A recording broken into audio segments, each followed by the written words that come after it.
Harley Davidson, the legend that rides forever.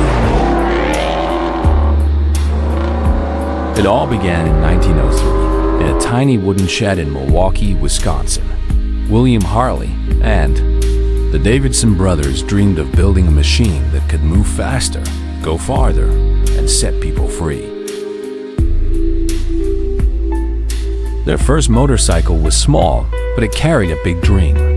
Soon, Harley Davidson became the heartbeat of America, a symbol of power, pride, and open roads.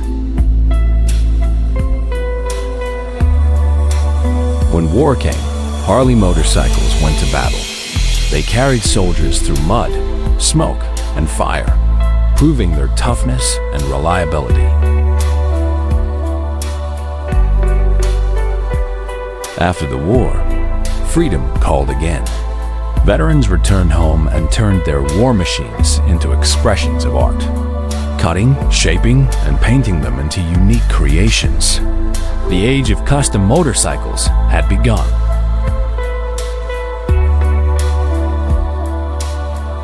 From the raw bobbers of the 1940s to the wild choppers of the 60s and 70s, every Harley told its rider's story.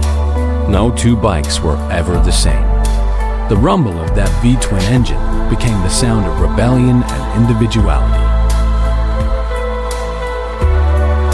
More than a century later, Harley Davidson still inspires riders to create, to modify, and to ride free. Because Harley isn't just a motorcycle, it's a legend forged in steel, spirit, and endless road.